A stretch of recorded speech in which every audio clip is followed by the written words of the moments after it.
नमस्कार बच्चों, स्वागत है आपका आज के इस वीडियो में जिसमें हम 8वीं क्लास की हिंदी की वर्कशीट को सॉल्व कर रहे हैं।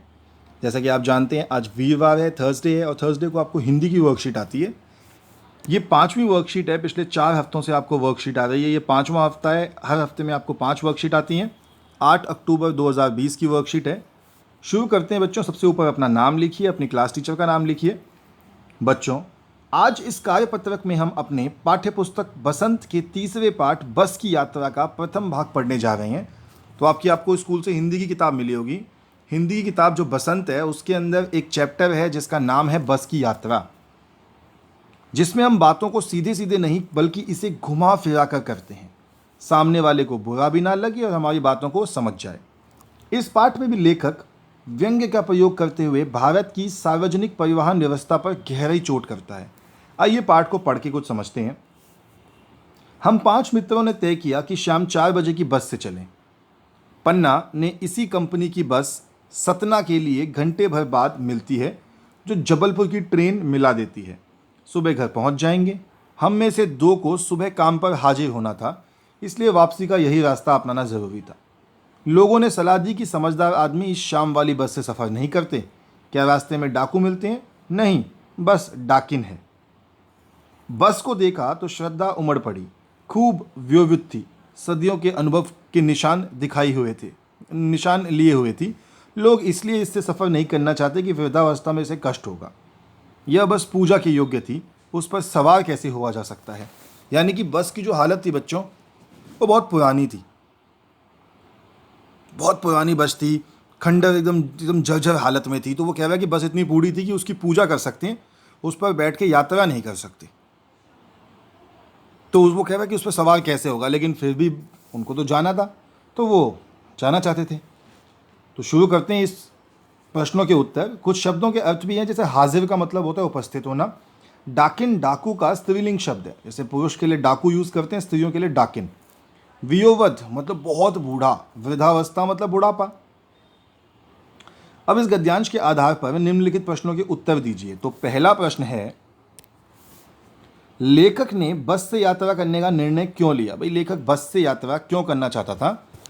तो देखिए,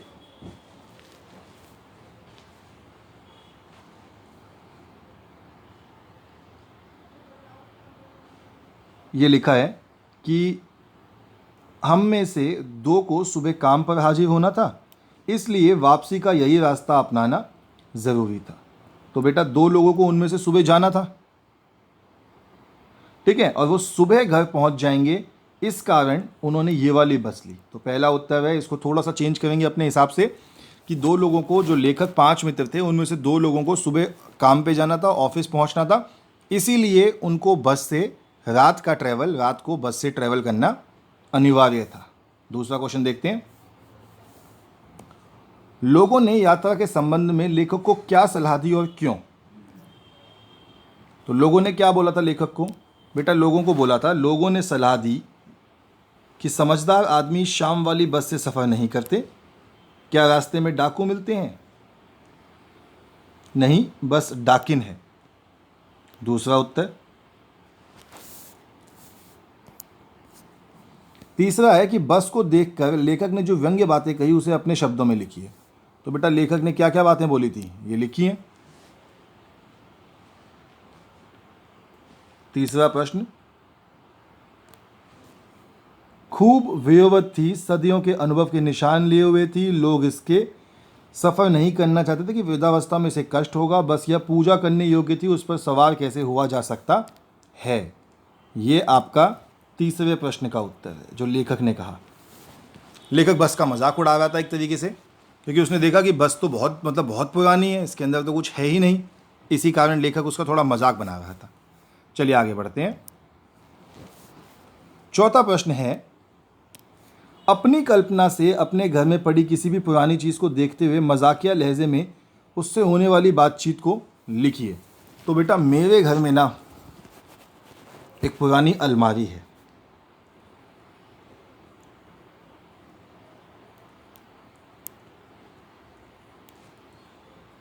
समझ में?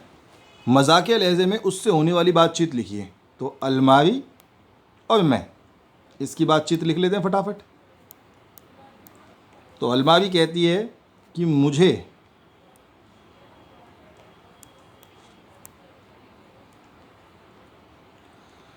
ठीक करवा दो, मैं बहुत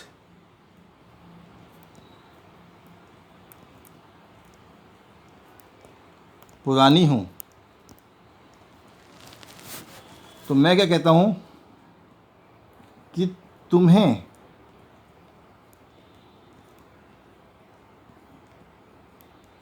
ठीक करने के लिए यदि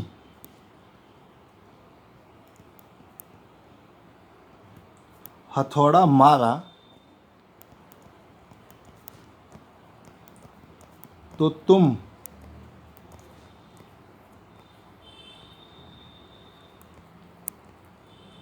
बिखर जाओगी।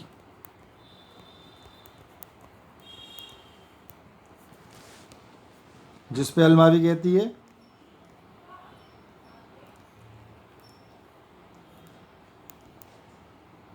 तो क्या करोगे, और मैं कहता हूं इंतज़ार। जब तुम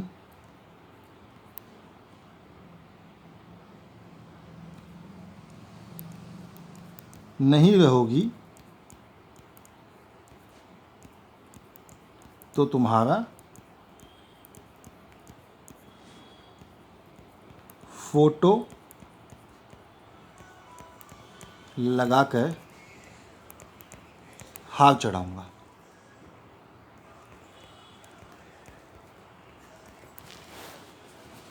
चलिए बच्चों, तो एक क्वेश्चन था, ये भी हमने लिख लिया। अब आपसे मुलाकात होगी कल की वर्कशीट्स के साथ। तब तक के लिए stay healthy and stay safe.